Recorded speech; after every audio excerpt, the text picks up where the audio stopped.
for our last game of the day, Cloud9 versus EDG. And of course, the home crowd here going to be looking for their team to pick up yet another victory representing the LPL. But hey, Group A heating up. Let's start by getting some predictions from our analysts as we get a shot at the casters. Getting ready for the match and the call. Frost, starting with you. Who's going to take it, C9 or EDG? This time around, it's going to be EDG, and the reason why is because I believe that they can carry from multiple positions right now. It's not to say anything against Sneaky or Smoothie or Jensen. It's in the lane phase. EDG have shown that they'll not only focus target around mid lane in the lane phase, but they'll also focus target around the bot lane, whereas C9 is a bit more one-dimensional. It's all about contracts. It's all about Jensen for the first 15 minutes of the game. I'm going for Cloud9, actually. Curveball. Yeah, let's hear it. Yes, I think that Cloud9 actually are playing pretty well because they are playing aggressive early. They are committing. That's what we have seen today. The teams that are willing to go all the way with the strategy, win or lose, are actually getting the advantage, and I think that they're going to be able to do so against an EDG that had a heartbreaking loss yesterday. That means that Deficio gets the tiebreaker here in the predictions. Yeah, but last time it was 3-0 we were wrong, so I don't know if it means anything. It but probably gets to be right. Yeah, I guess. Well, I'm going EDG. So Okay. I'm with Frost here. I'm especially looking at the fact that Scout and Klilov have shown great mid-jungle synergy, especially here at Worlds, but also back in the LPL in certain games.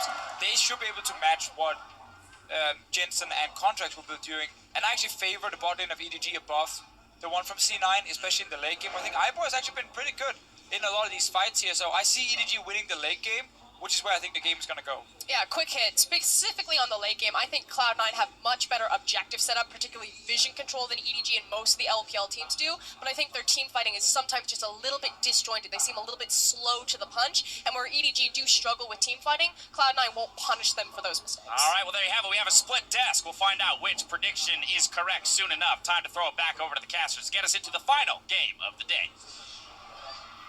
Hello again, and thank you everyone. So we're just about ready to kick off our final game of the day. So here are the teams with Cloud9 on the blue side here for this one. The group is kind of spiced up a lot. Oh yeah. Given what we've just seen, but in the top lane, Impact, in the jungle, Contracts, mid laner, Jensen, their bot laner, Sneaky, support, Smoothie, and their coach, Reapid. Yeah, this match means so much for the group. EDG is going to be coming in from the red side. We have Mouse in the top lane, Clear Love 7 in the jungle, Scout in mid, iBoy and Mako in the bot lane, with Coach Nope. Lots of questions around EDG today. I think it's fair to say, yes, this match means a lot, but what type of EDG are going to play in this match is always going to be my first question. Yesterday was heartbreaking. We all know that that's not the kind of game you ever want to lose, and will that affect them? They're known as an emotional side. Yeah, and it's about as much win as it can get in week 1 without being a mathematical elimination, because they are already 0-2. You don't necessarily see SKT as an easy bet in any way, and C9 can actually gain so much with the win over EDG here based on how handily C9 defeated AHQ, which could move their wins up substantially towards the end of it. So C9 wants this game just as much as EDG do, and it has so much importance. Certainly does, and I think SKT have now put themselves up as a clear favourites, which was expected, but I believe we can have a three-way tie for second, technically, I guess, with each team, if Cloud9 win here. Oh, sorry, if EDG win. If EDG win, I'm bad at yeah, maths. it's definitely a possibility. EDG, of course, you'd call it a must-win, as you guys mentioned, and the question here is, iBoy, Deficio mentioned him, that's the place that I want to start with this team. I'm very high on iBoy. He's only played 25-odd games in competitive, and now he's up against Sneaky, who's been around for years. And iBoy has looked great at the World Championship. As much as you think about nerves on a rookie and how that can affect people, and even Contracts talked about being incredibly nervous in his first game against SKT and said he made some poor decisions. iBoy has been playing out of this world in this series, and really, EDG has had the second best early game of anyone at the World Championship. They've just been that bad at closing out the game. So whether or not that is nerves from a team perspective or not, we got to see if they can do it again, and we got to see if they can actually close. Well, here we are into Champion Select. Cloud9 banning LeBlanc, Sejuani, and Kog'Maw, taking them off the field. Kalista and Galio, the responses there for EDG, with one more to come. So we're starting to see the bands being mixed up more, and that is a force if I've ever seen one. If you want Lulu, you must take it now. Yeah, but there's not just the Lulu that is going to be up and available. It's not going to be tank scene. It's not just the supports that stand to attention. Rakan's there with the Lulu, so yeah, there are two good options. Mako loves himself some Rakan, but he also has good counters to it. However, that's an important lock-in. Well, there's Desire for C9, and now EDG are like, oh, we kind of want to take Lulu, but we need to break it up. They take Rahat Jarvan instead. The same combo that undid them yesterday. Yeah, but yes, exactly. And it has so much engaged potential as we see in being able to take a lead and just actually convert it to a victory. C9's still going to have a very potent duo on their side, but it's so surprising to me locking in the Xayah with Rakan still on the table.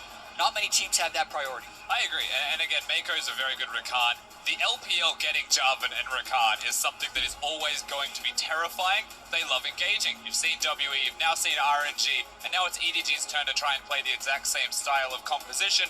And guess what? They're all pretty good at it. So Cloud9, they're not drafting to take things away from EDG, it feels like. They're picking the Xayah for themselves. Certainly sticking to the script as far as what we've seen so far at Worlds. Lulu being taken away, and Jensen says, all right, I've had enough of this. Give me Syndra. He finally wants a bit more pressure and a bit more early game priority. Yeah, the first rotation mid lane, Syndra's so often banned in phase 2, and also they want to make sure that Scout doesn't get this pick.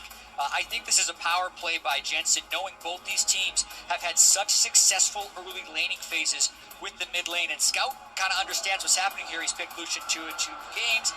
He's contemplating it. This is a hard matchup into Syndra, but he goes for it anyway. It's a hard matchup, but it is an achievable matchup for the Lucian to be able to outplay it in some way. He's a Hex Drinker builder as well, if he's ever wanting to be defensive, and I feel like that's the reason that Scout's gone towards this, but he's chosen it over something like Corki, and they've picked it early before they go into the next draft phase, and they didn't lock an AD carry.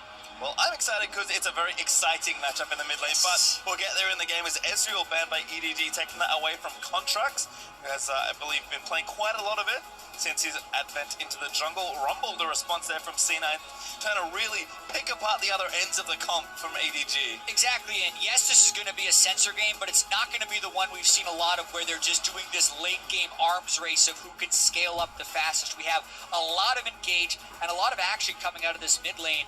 Not to mention with the Rakan and Jarvan, you know there's going to be engages that need to happen in the mid-game. And I really like the Rumble ban taking away magic damage from the composition of EDG. Now their AD carry with Cogmore gone, they are starting to run out of magic damage dealing options, and there might actually just be a world where the Lucian ends up in the AD carry role to have magic damage if that's where the draft gets pushed towards. Well, Elise also going to take even more magic damage out, but...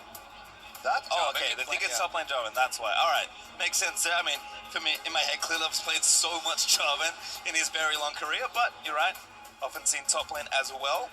Ivo, though, is going to grab Tristana. Didn't see any AD bans, apart from Ezreal, I guess, technically in phase 2 here, so we'll have an option for a strong AD, but no need to pick it now. Looks like Cho'Gath will be the fix. The Elise ban could be a little bit questionable, only because, as you say, it's most likely going to be that Jarvan in the jungle, but C9 was so tunneled on trying to prevent magic damage. They think, in what world does EDG actually fit magic damage into this composition? Because I think they'd be absolutely fine with that Lucian moving bot to Iboy. It would give C9 a better early laning phase. It would mean Scout doesn't have one of his best champions. So I think that's why they were so tunneled on it, but it does leave Cho'Gath up. Yeah, Cho'Gath's going to be a pretty big damage deal. It may not be all the damage that they need for EDG, but it's something that will mean a significant amount when you hit the team fighting stage. And for the rest of EDG's composition, for the AD carry role, pretty much anything they need, whether it's Varus for a bit of mix and utility, it's always something to think about. Well, Shen there for impact, going to take that tank versus the other tank. And looks like Contracts will default to Gragas. Had some of the more high-tempo junglers taken off, with 2 respectful bans there in the other side. But no, going to swap it up. That's like Graves from Contracts. Thought he was going to go with the classic Gragas, but it's another high farm, high damage jungler for Contracts, which is what they've given him a lot of so far here at the World Championship and even in the regional playoffs for C9. So bold pick down the road there for C9. And a lot of considerations here for EDG. I think they're trying to say, how fast do we expect this game to be? Yeah. Can we afford to go late for Tristana? They can't, they say. We're going to go lane dominance a bit more, at least for the Varus. Yeah, and this could be the on-hit Varus build as well, so just trying to mix up that damage output. You've got the Cho'Gath in the top lane, so a rounded out composition from EDG. Still perfectly fine, big engaged duo, something that they need to try and get through any mid-game hurdles, even if they get through the early game ahead. It looks a lot better for EDG in this draft, but Cloud9, I mean, they've thrown a curveball here of the Graves to hard farm through the jungle clear. Yeah, and also even the fact that they're going Shen instead of the Trundle that we've seen today, or even the Nautilus or the Maokai, which we think that Impact would go for, but it is a classic Worlds pick for Impact once again.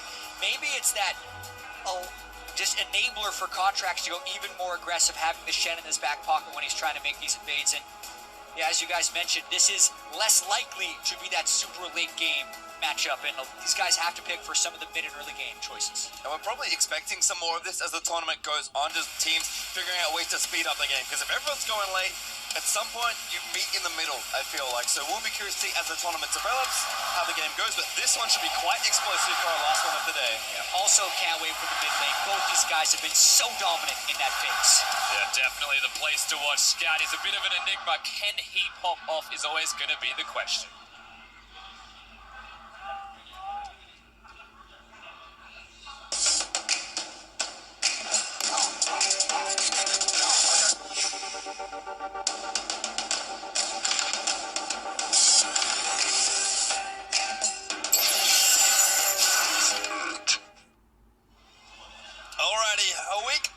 Done as we gear up to finish day number 3 here. C9 versus EDG.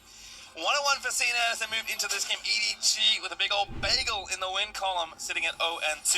A very important game for these two teams. And Group A, the first group to conclude Week 1, so these guys will be done until next week when their group will be decided on one day, where each team play 3 games against each other. So important to go into that extra week of practice with some momentum. If C9 can win this, they are the favorites to make it out of the group. If ED lose, it is an absolute disaster after so many good early games.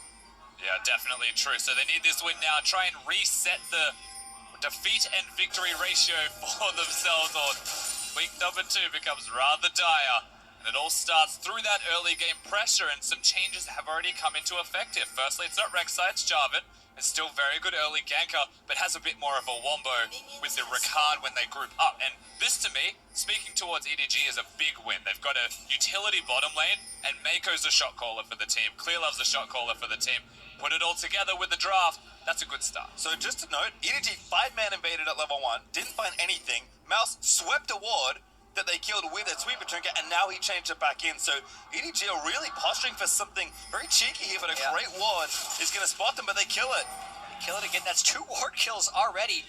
A little bit of experience bonus too could allow for Clearlove to get a little bit ahead, but C9 just going to pull it anyway, and nothing for you to do. It will reset, so it'll buy some time, but EDG haven't contested it like what Peanut did in the last game. He's just going to go back towards his own blue buff, and he's actually not going to get a leash for that either. EDG want tempo in the bottom lane, and so this is a very awkward start.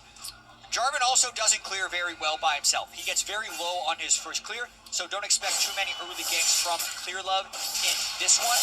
Also, the call by Scout, pretty bold choice as well. Yes, it helps in this game, but Contracts is going to try and kill you with Jensen, so not having that extra health that you could get from a Doran shield is interesting. Well, a bit of damage here from Impact. Mouse going to run himself away. Should be safe for now as he backs up. And you mentioned that before, but it is a good time to check in on the mid lane as Jensen and Scout.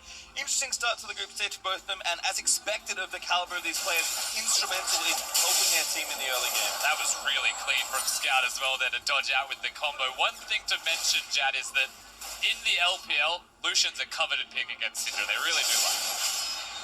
Very versatile as well, but watching this game top lane. Contracts, early flash from Mouse might have needed it, and probably did. Contracts gonna take some power hits, but Mouse stays alive. Yeah, it would have changed that 100% 15-minute kill participation from both mid laners, because everything has been around the mid lane in the first 2 games of the groups for these guys, but Contracts trying to make his presence known, and that Shen is actually incredibly good into the Cho'Gath early, if you can get those trades that Impact has. Of course, Mouse, if he gets the last hit, minions will be able to sustain himself more. So Contracts, though, it's not just once that he's coming to the top lane. The flash was burnt, the teleport was burnt, so why not make it twice? Clearlove, not to be seen. He's at red buff at the moment. Remember, he had a pretty rough clear. Exactly, and I don't think the Contracts 100% knows that or knows his path, but he feels fairly confident trying to get something done with the counter jungle of the Krugs. How patient will they be, and how much poke can Impact get on Mouse by the time this wave crashes? Makes the turret hit to get some good damage done. Craftly Undying also proccing. And now Contracts The wave is coming. He's going to take these Krugs. And the timing could be perfect, but Clearlove smells something. They might run into it. Oh, no, never mind. Oh, there's a Krug there. Ships passing in the night most certainly as Contract's going to roam down. The junglers for now will avoid each other, and Impact takes his harassment advantage and goes back to base. Can walk if he needs to. We'll see what he chooses to do with that teleport early on. Funny how the Krug doesn't even despawn and Clearlove is able to pick it up. Just the timing of being able to back up Mouse is Clearlove being in exactly the right place because that was a point of danger. And yeah, as you mentioned, it's just time to going back to full clear based on Clearlove's first back. He will be fine in the jungle now once you pick both of the small jungle items up. Jarvan's clear gets a lot more healthy, so the ganks have to now be respected by C9. You can see Scout certainly using Lucian's early laning aggression to bully Jensen here. A big wave that Jensen wants to try and clear, but Scout will make him pay if he can. 10 CS so far, and Scout is doing everything he can to hold this wave and bully Jensen. This is a big wave that will crash, so the 10 will shrink significantly. Jensen, even with the experience disadvantage, should be able to get some of that back. But Scout does have control, and through this control means that he can place extra vision down, or he can work with Clearlove if they choose to make a play. Yeah, and Nation Time, how many times have I heard you say bully Jensen in the North American LCS? It just doesn't happen. Zero, big goose egg. So the fact that Scout is playing that aggressive, no wards as well, just shows an absurd amount of confidence, but he's dodging a lot of skill shots, keeping his health very high, and he brought cleanse, so at the moment, he's playing it just right. Clearlove very sneaky. Engineers a nice gank here in the top side, but Mouse not really having it. Yeah, it makes you wonder if it was to a gank or to a counter gank. Contracts has been around here a few times. He's been hovering on the top side of the map now. He isn't at the moment, but Clearlove might just find an opportunity of his own. Staying up there for a very long time, however. This may be one of the most forced lane ganks I've seen in a while, but Clearlove tends to not visit lanes if he doesn't think he can get something done. He's going to hit the recall button now. Impact playing respectfully there, back in his lane. Yeah, I think that was 100% a counter gank attempt based on where the wave was.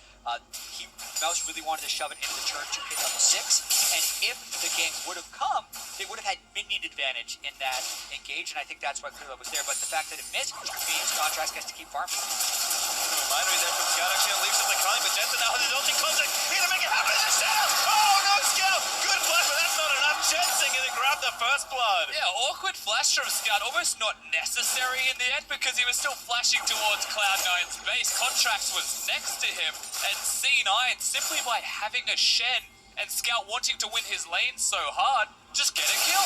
Yeah, that's when Scout isn't thinking about the overall game, but is only thinking about the Syndra v Lucian matchup, because sure, he would have won in the 1v1, but that's not how you play against Cloud9. Contract is getting beaten on those. Jensen gonna run up to help. He's out of mana as Clearlove still has to run back away. Contract looking to make the aggressive play. Turn it back around. The shot! Oh my god, that's good. And Contract, he had to reload now. Mouse is gonna try and get him. If a feast lands, he's dead. Contract jukes around that very nicely, and he'll get himself out. Clearlove leveled up and smote when he was trying to live through that gank.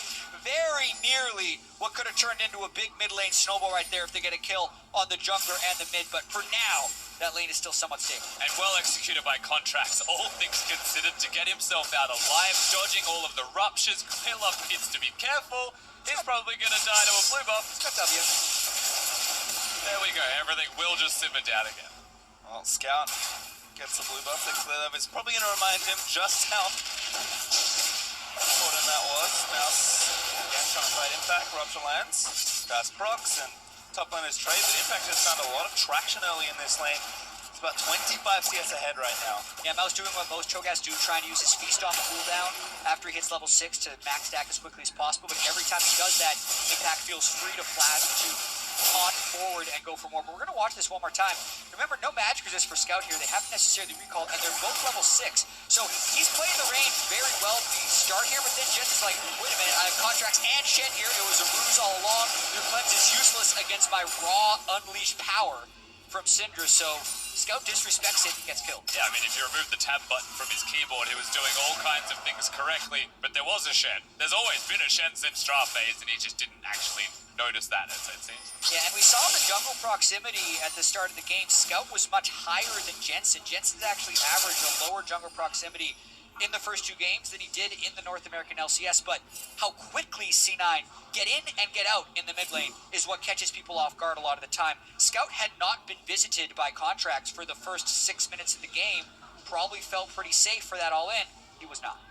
Certainly wasn't, as EDG's dual lane return to the bot side. You can see iBoy very successful on Barrett in the LPL. Looks like Kinsu's Rage Blade is the first order of business. Sneaky though, that's his BF sword early already, and the Targon. So again, kind of our standard bot lane race to the Ardent Sensor has once again begun. And that is the one thing we have to talk about. Haven't really looked at bottom lane all that much. Zarya versus Barrett, the medium range AD carry off. It's not a Cosmo or a Twitch this time around.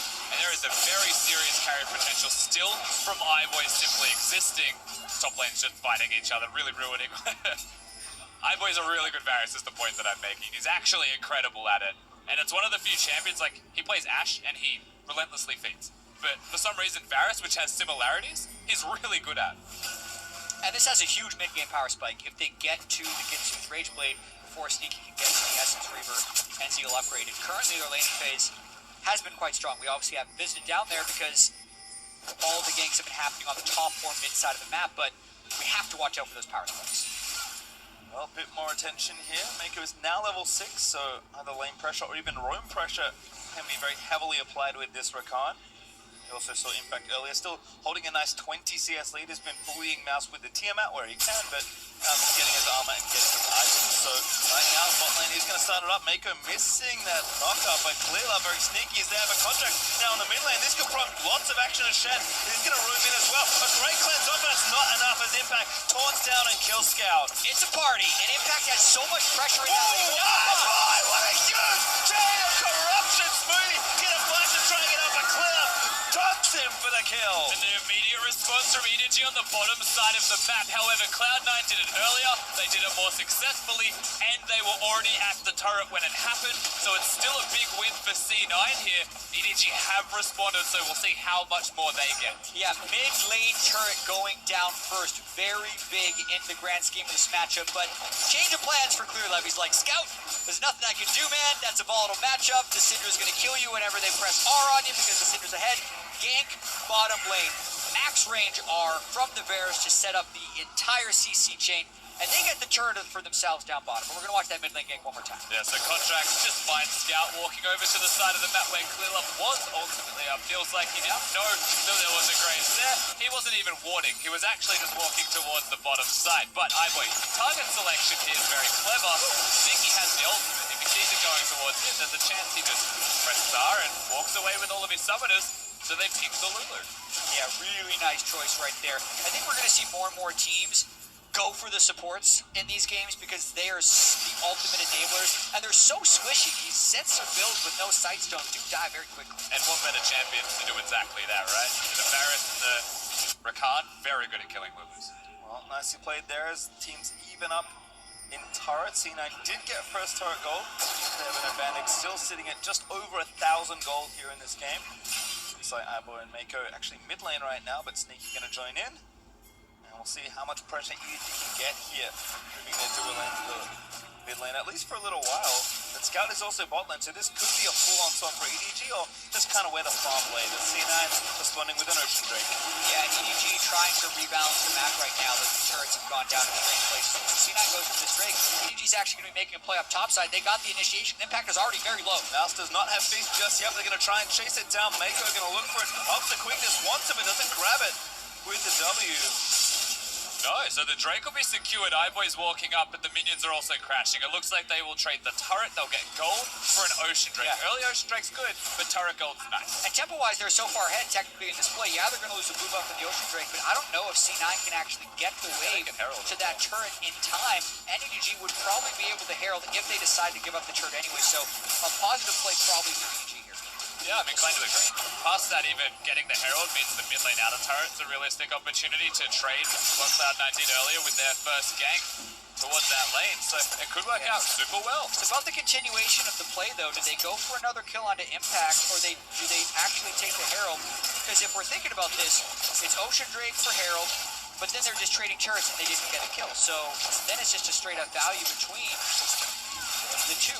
Cloud9 ends up catching up in tempo, I think, pretty easily, and the Herald's going to be a very slow take by himself. He is. We'll see just how long it takes him here. Started at about 1946 for everyone playing at home. Oh, Impact spotted him already. Yeah, Impact blast cones over blind there. Playing very well with limited knowledge in this game. That could have been 3 people. That absolutely could have been 3 people that just turned on him. He kept his taunt. He blast coned over. He would have been fine. Well, it does actually anger the Herald for a little while longer. It does reset. EDG, if they want it, can take it, but now C9 know what's up, so EDG back off and ultimately don't get an additional objective after all those plays. Yeah, and I'm a little bit concerned for EDG here, because yes, they do have the Rage Blade, but they need to have a fight where they can convert it, and Scout is also very far behind. They bank so much on Lucian also hitting the power spike, which he has in the first 2 games, but he played quite poorly in this early game. Like, yes, C9 did a great job to bait Shen ult and get the ganks in, but he was pushed up without control wards on his side, because normally the strategy is to control ward one side, cheat to that side, and play aggressive. They never had river control with their control wards, but still played that way, and were punished accordingly. Yeah, Clearlove was playing towards the bottom side of the rift, and Scout does get punished. 0-2, I mean, he's got his Blade of the Ruin King item spike right now, so for what it's worth, EDG can convert all of these spikes into something meaningful. You're looking at the Rift Herald still as the primary objective, it feels like, because this mid lane and river area is all of the focus. Fight gonna start. Maker wants Jensen with a channel. He's gonna protect him. Shield is good. Clearlove now maybe in trouble. Cataclysm's over. Nowhere else to go, and Impact grabs a kill. Now Mouse, who did TP in, is looking for something, but that's just one for C9. Starting to look rougher and rougher for EDG right there. Clearlove didn't have his flash up, thought there was no way out. They're not respecting Impact Shen. Yeah. This is the most effective Shen we have seen so far at Worlds groups, because so many other Shens just split push all day and then only ult defensively. They've used it twice offensively and now also defensively. Impact getting incredible use out of his standing item. That was a level 11 Shen, so his ultimate's going to be significantly larger. You saw how much it was able to absorb, and suddenly EDG with item spikes, almost irrelevant, because their opponents are able to react to the play, and they best them at it.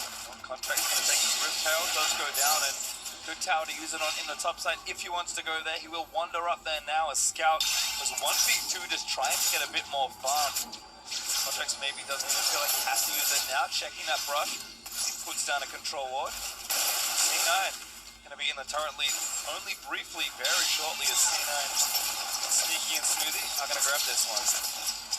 Yeah, they're in the midst of a C9 snowball. When C9 wins, they tend to win kind of in the same way. If they can get a decent early game lead from play-ins to the victories in groups here, they've had a really good progression with the way they achieve victory. Currently, they're on pace for that, and it's about EDG to try and disrupt that. They're going mid right now. They still have the sensor, they still have the Rage Blade, and they're stacking it up. Expect C9 to defend. Another good response here from EDG, but the taunt lands into Scott. He cleanses it up pretty quickly, but the damage may already be done. I think he actually tanked turret aggro as well. Feels bad. He is way too aggressive this game and is not recalibrated. No, not at all. He's going to tank it. It wasn't a Syndra ultimate. I think could have killed him if there was a position to do so. We get to watch this mid lane fight once again. Notice how large the Shen shield is when it comes in. That negates so much damage because Iboy, he cannot attack. He's meant to be the one attacking to do all of the damage for the team. But also, C9 was absolutely there for a counter gank. They just had more people. For sure. And they did a long range engage with Rakan Jarvan, and they just had no reasonable way of following up. And I like the idea, right? Force against the team that's starting to get some control of Summoner's Rift over you, but when you're forcing that hard, it's never going to be successful unless you are just significantly better players. And I wouldn't say that is. Certainly the gold is starting to improve very rapidly. C9 actually up 4,000 gold here at the 18-minute mark. We've got a Drake spawning in 40 seconds. Cloud Drake will be up next, and Baron, of course, makes his first appearance in this game in just about 2 minutes. So EDG, and it is good to see them making plays, but again, have to make sure that everything is rightfully in position. C9 have done a great job both on offense and defense, and again, looking to snowball that lead. Rift Herald still here for contract. Might pop it here for this mid-tier 2. Stun lands, Clearlove. Ulted out there, a Scout defensively calling contracts off his jungler. Good defensive ultimate there by Scout, so to speak, but they've still pushed Clearlove back and burned his flash, so the chance of a contest here on the Cloud Drake are slim to nil. Certainly should be a free Cloud Drake for Cloud9. Clearlove, I don't know if they wanted to contest it either way. It looks like they're moving over It towards it. should actually just cost them the mid-turret. EDG could move and just slap that turret a few times. They're moving in. Here, C9 get out. Double dashes there from the top and jungler, and giving it a move back down the mid. They could start a fight here if they want to. Yeah, Syndra ultimate down, so C9's going to be a little bit less ambitious in defending it, but it just matters how much they think they are ahead right here. And if they can stand and defend, they're kind of going for it. That goes in again onto the Shen of all people. He's still here, but the wave clear is very good. Exactly, and that's why they couldn't push in the first place. They walked over to the Drake. They cleared a wave, Cloud9 then moved to the Drake. EDG are like, well, we can respond with clearing a wave, but that doesn't actually allow us to push. Same thing happens here as well. Graves, Q, Syndra has all of the spells to clear waves. And EDG's response is to move over to Impact and to try and burst him down because he's the one flanking and engaging. Good ult, quickness, ulti there onto contracts by Shen. Sneaky moving forward. Cena want to turn his back around. Mako with a great dash back away. Mouse is seeing contract, now forced to flash out of the way. The Fenerbahce, who's going to really take his clears up for the Dark Island. Just to take out Sneaky and Impact. He's too far forward, forced to flash as Jensen lands a nice two-man summer. EDG, flashes in. Aggression so much from this man. As the Riptide now been summoned by contracts, that's a bit of an odd one in the middle of the fight. He puts a top lane, says, please deal with that, don't keep chasing us, and now he's back in. Oh, onto Mouse perhaps there. The ruse could have worked a stun in onto that. The ulti from Jensen is enough onto Mouse. Yeah, not just could have, it definitely worked. Contracts is going off right now. The summoning of the Herald, yes, it's a bit quirky, but it's paying off. Yeah, and now they're going to pressure mid while that Herald charges in the top side. They have Mouse down, teleport advantage. They're a little bit low on mana, but Sneaky back on the field, they might look to pressure mid lane here. Well, EDG defending with a man down for 10 more seconds. Mouse also TP'd in, so going to take a while to wait there. Minions just busy. Yeah. Herald's having an existential crisis in minion lane. He's forgotten his real purpose. He's off jobs. It doesn't clear minions that fast. Still over Feral push, not really as hyped as we made it. It was hype, now he's just sad. Yeah, will collect his 25 gold and continue taking the rest of the minions in that way. There was a win 8-1 for some reason. I'm glad you're waiting for that ref Charlie dash back to replay. But here, you can see EDG making the engage, and the teleport is a good teleport by Mouse, and I think Snat is overconfident. Watch where Lulu is in this fight, so Sneaky doesn't have the shielding. The EQR by Clearlove there on Jarvan was perfectly timed with the Xayah ultimate timing out, but then the disengage by C9 is pretty good. They end up getting thrown to that side. Scout! Alright, well he pops the calling. Sneaky though, gonna keep moving into this series on contracts. Never mind, he's also there on Jensen. I think he's just gonna walk for the kill. Starn lands in at contracts. He's the lucky man today. That's not just the duo lane of C9 that here, it's all of the cavalry. There's 4 of them to secure. The mid laner of EDG now around the Baron buff at 22 minutes. They've got a lot of damage to do it. If Impact's there to tank, though, they can at least pressure it. They have a TP advantage and a numbers advantage on the Rift, so they either get the turret or a very powerful play around the Baron pit that is really difficult for EDG to check. And so much of this has just been on Scout overextending time and time again. 30 seconds to ulti up for Shen as well, so Impact can freely start pushing as that cooldown's almost back up. He's onto the tier 2 and dealing a big load of damage to it, and in fact, we'll take it after splitting the map. EDG slow to respond, and to be honest, there wasn't too much they could really respond with. That will put them at a sizable gold advantage across the board. It hasn't really substantiated in any major item purchases except for mid and jungle, though, specifically. So those are the 2 places that we'll have to continue to watch. And who better to have it, of course, for Cloud9. I'm not going to say anything past that point. Yeah, also, the 4 pairs of Ninja Tabi against the largely physical and auto-attacking team of EDG has been very effective at muting a lot of their damage that EDG is trying to engage on them. The Shen shield's just even more effective, as well as the Lulu shields when they're building those resistances on every squishy champion. EDG again, and to look for a playmaker and no flash, but as they already contracts maybe is the pick. Cataclysm lands with the shield again, and Xayah just turns back around, but it's damage on Mako. A big knock up there, finds 2 with the Fenerbahce. Who's going to protect the carry? Scout gets one as Mouse eats contracts for the first kill of the team fight. They keep getting these picks, and EDG, I don't think they want anything past that. They'll just take the pick and back it up. That's still a win for them. The jungler is dead, so Baron's just a pipe dream for C9. They'll have to lick their wounds and go back to base. That's the 2nd time it's happened now. Yep, Contracts as well has been front and center in a lot of these, even if this is the first time he's actually died. being very aggressive, pushing the tempo, and the engage for C9 isn't the most reliable thing. It's Jensen getting a stun or Impact finding a flank. So actually the type of fights they almost hope to happen is EDG running into them and C9 being able to turn it around. But if they're not grouped enough, when EDG does run into them, it doesn't work. Like, what is this, a double marksman flank between Contracts and Sneaky? They nearly burst down Fearlove, but the rest of their team is so far away. Look at Cinder and Lulu on the mini-map. Contracts is already dead. EDG's been fighting 4v3 for a while, and EDG just walked away after the kill.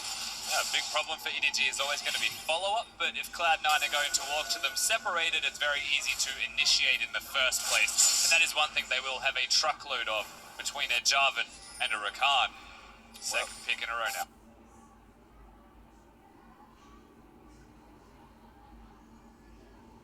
We did mention already the importance of this game for both these teams. We are going to have a look at EDG and kind of the roller coaster they've actually been on as they look to close out their first week of groups. These are their first 2 games, and these are some gold graphs, and that is a wild ride. Exactly. They're going to get the near 10,000 goal lead in these 2 games. When are they going to blow it was been the question. But in this game, they actually have never had control. This is a completely new experience for EDG in this particular group stage. Yes, they could come back from deficits in the LPL, but Worlds is also a whole nother story. C9, actually not the best team at closing victories, but do win fast when they win. And amusingly, that is a concern for both of these teams. How do they close out when they get those leads? C9 making some mistakes with the lead in this game. EDG is still very good at playing defensively when they don't have leads, and that might be the battle we see ensue here. Yeah, in North America, it was a bit of a problem for C9, specifically even in the playoffs. They had at one point a 10,000 goal lead and 3 inhibitors down to Team Dignitas. We're not able to win that, got knocked out of the playoffs. But in the Worlds play-in, as well as the Worlds group stage, when they're ahead, they've been lights out with closing. So the boot camp, the practice has cleaned things up as of late for C9. And the snowball's still here, 5,500 gold ahead and counting as C9 also pick up a second mascot Drake for themselves. Looks like we've got one more coming as well, because there wouldn't be a C9 game without them. EDG, though, trying to again spot something here in the mid lane. Looks like Impact actually aggressively teleported to try and get the wave pushing, but he does have ulti. That means the set play starts to begin for Cloud9. The fact that he's teleported down there, has the Titanic Hydra, has a lot of AD, then no one's going to be killing him in that side lane, but he pressures, he draws Mouse. Ultimately, if they want to, they could force a teleport from Mouse then and try and play the teleport advantage game. But the problem with what Impact has done is that he's used one of his 2 teleports. And so if he ever teleports to a play, he's not going to have one himself. Shen usually has an advantage with that. Exactly. You're wondering where C9 would try and make that force, or they're just waiting for EDG to try and get vision. Syndra's still a very threatening pick champion if they can get any type of fog of war advantage. That's why double Farsight Totem on the side of EDG wants to make sure they're not face checking when necessary. And even just pulling the Cho'Gath away really helps the vision game, because Mouse is the guy who needs to be face checking. No one else is nearly as tanky, and if they get caught by a Cinder Stun, they're probably dead. Which is very curious, because both tanks are going to be the top laners that are on the side lane. The one difference is that Shen's ultimate can make a tank out of someone, Lulu's shields and ultimate can make a tank out of someone, where Rakan's shields are much less significant in that respect, and is more there for the engage. So C9 have a slight edge, even in a no-tank battle. Again, C9 certainly doing a lot of preparation here around the Baron. Their wards are starting to go down. Face check there. Ivo again gets the root, but a good little buffer there from Contract. Boosting just enough to get out from Clear Love. Mako forced back though. And the ultimate did come in from Impact. Teleport cancel, Stand United. So neither team actually has the global right now. The question is, does C9 just start the Baron with this control ward, knowing the Clear Love's flash is down and he's a little bit worrisome, or do they just force in another one of those Contracts face check initiation, so to speak, but doesn't net anything. Sometimes that'll do as Contracts laying into Mouse. There's a lot of damage right now actually to the Cho'Gath. He is laying into him. With all of the ultimates gone from the bottom lane of EDG as well, a fair amount of the engagement missing, and C9 still have that tempo, still have that advantage, and that is why Contracts is able to play so forward and so aggressive. They're making it work even though they're brute forcing it. Yeah, still this 5,000 gold lead, still just trying to get down these turrets, and EDG couldn't think about an initiation here, but it would be risky. Well, turret down.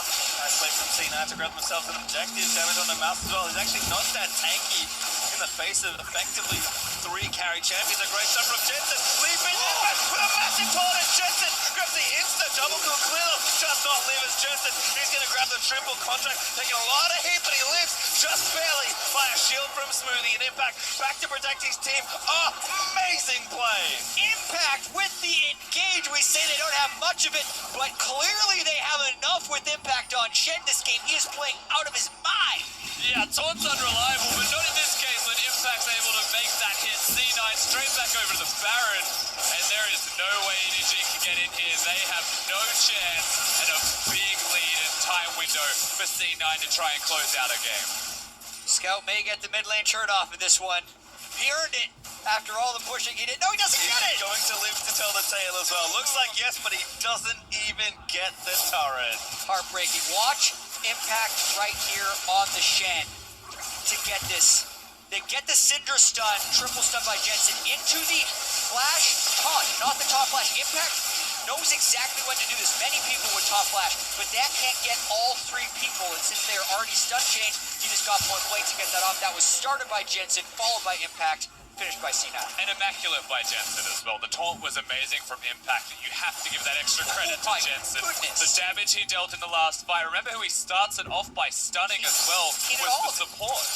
That was just a Jensen one-shot of all of EDG. Well, certainly still scaling up. 5-0 and 3-10 stacks on the Dark Seal. And something very pointy coming EDG's way soon. That's a needlessly large rod. My hopeful money is on a death cap. I think my real money's on Azonius. I'm still a little bit stunned about that damage graph from the last fight. Yeah, it's massive. You're telling me, like, Sneaky didn't throw some feathers in or contracts didn't all 7,600 damage? That fight was like 2 seconds long. You also think of the range it happened at. There's a reason Sneaky couldn't get close enough. No, Yeah. Rapid Fire Cannon was completed, so actually he's slacking. Now, one other thing as well is that there's different types of Syndra players around the world. There are those who max E second and those who max W second. And a Once big you max part, E are wrong. yes, that is absolutely true. Do not max E second, but lots of people still do. The ones who max W have true damage. And that's a big part of why he did so much damage when he stuns 3 people, throws a ball on top of them as well. It's going to destroy their health bars. Well, C9 now playing with a big lead, actually now over 10,000 after that last passage of play. Still some turrets to take down as well. Inhibitor turrets and their namesakes also up for the taking of C9 want them, so EDG really push back into defensive mode right now. And in fact, Inhibitor turrets and Nexus turrets are all they'll have left. C9 with a minute 50 left on Baron take the top tier 2. And EDG have to be so careful right now. They still don't have magic resist on iBoy or Mako. If anyone gets hit by those CCs again, those long-range Cinder stuns, it's over again. And the crowd behind EDG, even though their backs are against the wall. It is the home crowd for Clearlove in particular and for EDG. But they've got very little opportunities to get into this. They require something special. This may be it, at least to start it off. The turret goes down, but Impact's in a 1v2 that he cannot survive. Inhibitor still goes down though. That's a worth trade for Cloud9. Yeah, they commit a lot to kill Impact. They get the gold for it, but the Siege Breaker happens for C9. An easy push through with that Inhibitor taken down during the Baron power play. And oftentimes you can criticize someone for an isolated death, but in that case it is absolutely worth it to break that Inhibitor because EDG isn't going to get much off the back of it, you would think. Yeah, absolutely. This is one of those moments where EDG probably decided to lose an Inhibitor to save the game, which feels really bad to say, right? There is not going to be an Elder Drake up, so you can take that as a consolation if you're EDG. Yep. There's no concern with having the top Inhibitor gone. On the opposite side of the map, the Elder Dragon spawning, so just Baron. That's the primary concern. They choose to kill Impact so they can't get more than one inhib. Yeah. They sacrifice one. It feels like chopping off the leg to save the body type of thing. Like, it feels really bad for EDG. Risky decision to do that. I think you're right. I think it is the right call, especially being able to pick up the Cloud Drake on the back end. Just got to do their best to funnel that farm into useful places. Whenever someone takes down an inhibitor, as much of an advantage as it is, it puts them on a small timer because it means that's now one wave you're not farming. That wave always crashes into the enemy base, and that's always a wave they get to farm. Well, Gold Lead still manifested in a big way for C9. Today we're going to play Spot the Real Marksman Carry. Contracts has 4 damage items, including the jungle enchant on Warrior. That is a very scary Graves. Oh my goodness, it's the Ardent Sensor Graves. Smoothie shielding him, he's running forward, gets that attack speed and extra life on hit, and he is shredding people. guess that was the reason Mouse looked a little squishier than usual up against Contracts. Better do it. C9 still playing kind of the game out academically, but they are known again for increasing their speed as the game nears a close, and that's what they have to see right now. EDG just need to hold on. They're feeling it right now as well, moving around, not clearing top wave, being invisible. They're looking for these opportunities. There aren't any because C9 aren't giving them to them, but that's what EDG want. They got to fight here. Make it go straight, you're gonna go down the left of Iva as well. Follows the ult to get the roots are good, but everybody lives through it. Walker, there's too much.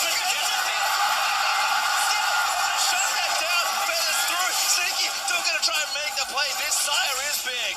That was such a clean engage by EDG, but they actually killed no one in the initial wave. It wasn't until the rupture landed on Jensen they finished him. And C9 is actually undeterred. They're going for more. Still have two marksmen, so not a big There's problem. the TP. EDG, a huge flank TP from Mouse and C9 respect that Mouse needs to find something here, but he just can't. It's to push them away, but he's in trouble.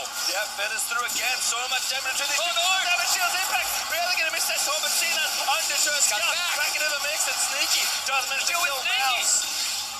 Sneaky, they're still living. Smoothie no ult, but he has the shield. Sneaky again just going off, and his team member Contract a step too far, perhaps the Spirit Refuge. Scout really wants more, but they cannot close that fight. Amazingly, it's 1-for-1 because that was such a close fight. And the inhibitor is still alive, so there are worse things that could have happened to EDG at the end of that. The teleport from Mouse was not to kill them, it was to get them away from the damn inhibitor because Scout had to go back to base. This is all just damage control from EDG, but the engage they had in the middle lane was one moment that C9 pushed forwards, and EDG took it. Yeah, EDG got womboed by SKT with a huge lead yesterday. They tried to do it themselves. They're going all in with this one. Flash gets two of the carries. I count Contracts as a carry, but the redemption, the shields, and no Orianna or Twitch to shed through like was yesterday makes it so it's played. But the rupture lands, and they do get Jensen. And the biggest miss was that it didn't hit Smoothie. If it found the Lulu when he went forwards, they might have won the fight. C9, again, gonna replay this. And like you said, Scout, very defensive TP, but a necessary one. Yeah, close to dying once again, but Iboy and Scout comes back. They do a lot of damage. Impact might have killed Mouse if that torn connected too. Big mechanical mistake from the chef. Yeah, very rare to see him miss that stuff. C9, as you can see, camping Baron on respawn before EDG is going to make back the base. We've got to get back to that Baron. Clearly might be going for a steal. Oh, clearly he's trying to get it, but a great time from Impact will stop that. Sneaky gets the last hit on the Baron, and C9 back on the power play. Yeah, this power play should mean the bottom lane inhibitor. If they're able to push mid at the same time, then it should actually be all three, and then it's EDG's turn. They have to make the engage again, but Rakan has no flash this time. Varus has no flash this time. There's so many summoners gone. Yeah. How are they going to do it? It's probably a 3-inhib cycle, but they got to try, you would think. And when we look to their captain, Clearlove, the soul certainly of this team, especially in his hometown of Wuhan, but Mako must make the play without his flash. His ulti is up right now, but EDG are running out of time. Yeah, no flash on Clearlove either. Just the initiation tool's not there, down 5 flashes. They're just having to stand and watch while C9 takes this, and C9 knows full well that EDG used all of their initiation in that last fight, so gotta be careful not to group up. Smoothie is the key, as you mentioned, staying behind that engage to prevent the catastrophe of a full-on initiation. Now 3 inhibs down, Baron up. Eventually, EDG's gonna have to go. They will have to with 3 inhibitors gone because the super minions now double up. They'll start to push in about 1 minute from now. It's gonna overwhelm the EDG base. But in 1 minute from now, flashes are up and available. So when do they go in this window? All right, we got Mako's flash. When that is up there, guaranteed to go, but do they have enough time? Do they have to go earlier? 3 seconds, it's almost up. Mako, he must have big his moment now. Impact, though, find the taunt. That's so much damage on the Scout. Mako needs to find the angle, but the carries are can't find it. staying very far apart. Redemption is going to reset the situation. His mouth does eat a stun, but he will live. One Nexus turret, though, is down. Cloud9 might just win by the minions helping them finish the game right now. EDG have to go or C9 beat them.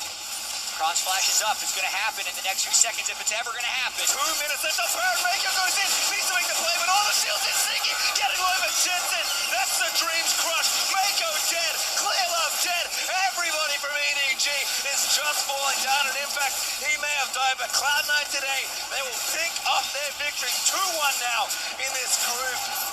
And the fans here will be disappointed, but Cloud9 will take the win. And C9 does not have to play to the crowd at Worlds. 2-1 in the group stage as their week 1 concludes. And this one ended like almost all of their victories have ended. They've taken that early lead, they've played it well, and they'll find a way to get the initiations when necessary to close it out. Impact to me was the standout player. Impact and Jensen, the solo laners of Cloud9, had a standout performance. That 7,000 damage team fight pretty much just sealed the whole game for them. Yes, they had the snowball. Boy, did he hit it home. And so impressive as C9 to kind of win the way they've always won back home in the NALCS, to do it on the world stage. Yes, they had an impressive play, but EDG is a fearsome opponent, and today they managed to take them down in a very clean game. And even though everyone in the group has beaten EDG, C9 was the first one to beat them in the early game, which is definitely where C9's strengths have lied so far here at Worlds. They're continuing to play their style as well. The early Syndra pick, first rotation, making sure it can't go down to phase 2 advance. Playing up against Scout, who played his 3rd Lucian game in a row and got kills in both of those previous matchups. Shut that down completely. So C9 came to play today. Clean from C9, but it's gotta hurt to be an EDG fan, or EDG is the team itself at the moment. The 0-3, this game was a deserved loss for them. The other two did not feel like that at all. It's just such a hard thing to contextualize for them, though, because that's 3 in a row, and it means that next week they need to win pretty much all of them to even have a chance. Yeah, especially for Clearlove. He's gone to Worlds and made it out of groups 3 years in a row, but now faced with an 0-3. The stress and the pressure is just through the roof at this point for them. Yeah, and it's the hardest place to do it in as well. Unfortunately for him here in China, you have to think Clearlove, especially in front of his hometown crowd, wants to succeed, but unfortunately for EDG, it has not been the case. I mean, we look at Scout there in the mid lane. His Lucian is amazing, but his decision-making on any champion is not always that. And that's the thing, the vision wasn't so much there in this game. I still actually liked the draft a lot from C9 as well, and didn't like it so much from EDG to not really set up that Lucian, very physical or auto-attack based composition. All it took was Ninja Tabis, it felt like, and the game started to shift in one direction. Yeah, C9 won in a lot of different ways this game. So many people I feel like often discredit Jensen because of the help that he gets, but if it was that easy to play around mid lane, everyone would do it. Everyone they face, especially for the first time, gets surprised by how well and how quickly they can play around that lane. So Jensen definitely shut down Scout today in a big way. Well, no surprises now. We actually are going to speak to the man himself to hear more about Cloud9's win. Let's hand it over to Shox, who's ready with their mid laner. Well, thank you very much, and I am indeed here with the mid laner Jensen, and of course you couldn't hear it, but the analyst Espor was just talking, or rather Jack was just talking about the fact that you very much shut down Scout in this specific game. How much did you feel that was the case indeed, and how much did you feel that contributed to your relatively easy win over EDG?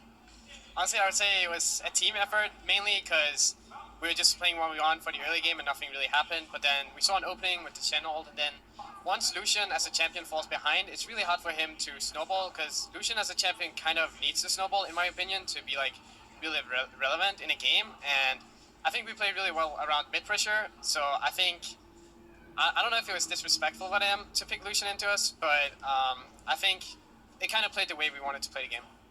Maybe some moves he did was also disrespectful, but I don't want to take anything away from you guys. You guys capitalized. You guys played fantastically with the Graves jungle, and I was up in the room where a lot of the NA casters were sitting to watch the game, and they were kind of baffled. So, of course, it won, so you have that in your back pocket. Why are you going through these other picks, and why Graves specifically here? This is going to sound really weird, but we only played one game of Graves and scrims. Reaper just thought, it could work in some matchups, so we tried it, and then on stage, it looked like an okay situation, and it was just like, yeah, let's just try it out. And it's something he's played in the past, obviously, so it's not like, it's a pick he's comfortable with for sure, but we definitely haven't had much practice with it, but it went the way we wanted it to go, so glad it worked out. Yeah, fantastic. It kind of worked, so let's do it. It's only like a super important game in the group stage. But Jensen, how are you feeling? We, of course, know what happened versus SKT, but after that, everything picked up again, so how are you feeling on the Rift? I'm feeling pretty good right now. We're 2-1 in the group right now. Hopefully we can beat SKT next week, but I think this is kind of the expected position for us to be in, I'd say. It's definitely a hard group to be in, but I'm glad we were able to take down EDG and HQ, and then, hopefully next week we can do even better, but overall I'm pretty satisfied with the way we've been playing, and just the result has been pretty good as well. Have you been feeling good? I've seen you tweeting, of course, as always, even during the play-in stage, and then, you know, well, the last year's tweet, we're not going to repeat that one again, and stuff like that, but are you feeling good? Yeah, I'm feeling pretty good. I haven't really had any tweets regarding the groups yet, I think. But yeah, I've just been kind of calm, but, you know, might have to spice it up a bit next week here. I think so too. Well, you spiced it up versus EDG. Fantastic game. Thank you very much, Jensen, and we'll be going back to you guys over at the desk. Thank you very much, Shocks. Heartbreak for EDG and LPL fans as they move to 0-3, but for NA fans and Cloud9, 2-1 on the week, sitting pretty. That's going to feel good, and they did it with a new look. We heard a little bit of the insight there on the Graves jungle pick, but it's definitely something that, again, is going to shake up the way that teams are approaching the picks and bans, these few pocket picks that teams are pulling out. It's not just the Graves, though. Impact showing us that the dog champs got a bite, and with the Ninja Tavi against an all physical damage composition, he just killed it, crushing in laning phase, utilizing the Stand United with the Graves, which is, I think, what the idea was. You have an aggressive jungler just always invading. It would have worked wonders had it gone with the Ezreal jungle, so I understand why EDG banned it. Yeah, huge credit not only to Impact on his individual performance, but also to Coach Reapert standing behind Cloud9. Now, Reapert used to be the coach of EDG, so he knows this team very well, and I feel like it's just a great pick against EDG themselves. They always like to go all in on the engagements, and Shen punished that over-eagerness, over-aggression every single time. Which is actually why I was a little bit surprised in the second ban phase, if you guys can see. We had the Ezreal and the Rek'Sai coming in. Now, I understand obviously the point where you're a little bit afraid of this early game from contracts, but if you're drafting Lucian in the first phase, you know Rumble is gonna get banned, and then you know you don't really have an AP top left, and you want to get rid of tanks, because they will just stack armor and become unkillable, basically. Things like Gragas could have been banned away, obviously the Shen and Maokai as well could have been banned. Like, I felt like the early jungle bans they came in with here with the Rek'Sai and Espor were kind of weird and didn't really fit actually what they were already drafting. It's a bit too hard right now to especially pigeonhole those bans to get rid of all the tanks right now, especially Cloud9 even has Nautilus, right? They even have Nautilus in there. I'd rather give them Nautilus than Shen. That's a good point, though, that of all the teams, C9 has an additional tank at their disposal in the top lane, so it's tough to work around in that ban phase. But you talk about the aggression from EDG and how Shen can play into that aggression. Let's go to the mid lane. Let's take a look at this first blood as Scout gets a little bit too aggressive going for a solo kill up against Jensen, but it'll be turned back around on him. This is actually why I don't think Scout is a top 20 player here at Worlds, because at this point in the game he needs to consider, is Shen level 6? That's a yes. Does he know where the jungle is? Well, the jungler right now is out of vision, so he doesn't actually know if Contract is near him. Is his own jungler nearby to maybe help him? No. So basically right now you should never go aggressive, because Shen can ulti, enemy jungler can show up, and your own jungler will never be there to back you up. And yet, Scout jumps forward, dies, loses flash. What happens right after? Well, he gets ganked again, and he dies one more time. And is that C9's mid laner getting, you know, a lead in the early game? We have seen that before, normally works pretty well. Like, Scout is making these super dumb decisions without any information, and it's costing his team. And that is classic Scout. I would love to say that this is uncharacteristic for him, that this will never happen again, but this has actually just been his MO throughout the LPL. He's either a god or he will cost you the game single-handedly. And if you give gold to Jensen, he'll do work with that gold. Let's fast forward to the triple kill at EDG's base. A triple stun, tons of damage, the nice follow up top by Impact. This one was sick, so just keep your eyes out on the Syndra. The ball was dropped earlier and it just hits everybody with a huge follow up from Jensen into the wild growth. And while the ultimate from Graves is not enough to follow up, look at how they escaped. The shield from Lulu on contracts right at the very end, and another one from Impact to keep his carries alive. And there was a lot of concerns coming into Worlds regarding C9's ability to close games. Like, we knew they could get ahead in the early game. In the game yesterday, we showed a stat saying they were actually the second worst team at Worlds in terms of always, you know, winning with a gold lead. Yesterday and today, they've shown twice now, when they get ahead, they can actually close out against AHQ and EDG. Very, very impressive performance from them 2 games in a row, and that's why they're sitting right now as number 2 in this group. It was also the specific decisiveness. You know, Impact used his teleport, went bottom, started to push that wave, and then knew he had his ultimate. He uses the ultimate, Cloud9 try to find the engage, but EDG disengage. I'm like, okay, Cloud9, they fumbled their engage. We see this all the time. The Baron setup, the idea was great, but the execution was missed. And then they decide, no, let's hard push it. Let's flash and find a 3-man taunt. Let's find that Cinder Q. These are the differences between Cloud9 domestically and internationally that are making them such a threat. That's an interesting point. Well, Impact came up big for the team, so we're going to send it down to Shocks for a chat. C9's top laner. Thank you very much, guys. And Impact is going to try in English. We do have Robin on standby in case he needs some help. But first off, I just want to know, how do you rather think you guys won that game? What was the most important factor for you guys to win that game over EDG? 임팩트 선수 일단 승리한 거 축하드리고요. EDG를 상대로 우승을 하셨는데 이번 승리에서 가장 중요한 요소가 뭐라고 생각하셨는지 여쭤보고 싶습니다. I'm thinking about it. We good protect for Scout because Scout like aggressive play, but we have Shen, so Scout is got punished, and he can't aggressive play anymore. So we just get advantage mid line, so we got mid tower first. So we went and pretty well with Snowbird. And you played a great game as Shen, and that was a lot of the protection. You guys are doing really good so far. How do you think C9 has improved from last year at Worlds this year? What are your strengths? I'm thinking, this year we thinking about is more help of team. If Jensen need vision, I'm always ask, and we try is what need team help. If I have advantage, not my lane pressure. I think about is Jensen help vision, or just just help bottom, or I think we try change mind, and and we think about more team thing, and we if losing game, before is we mental is so weak I think, but now we think about how can win, we what have an advantage now, so and we can come back, so I think this year pretty good now. Good change in mentality, and it's going very well so far. Obviously, that big game, that second game versus SKT is coming up. That's important for you. Jensen already said, well, we're gonna win it. So what do you think, Impact? I think I'm going mid so many, and 1, 2, 3 game every game. So he got 자신감이 뭐죠? Confidence. And he got computer, I think.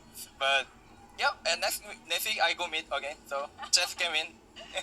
All right, well, we'll see about that. Thank you very much, Impact. And, well, C9, another victory on the books and a great interview with Impact. Back to you guys. Thank you very much,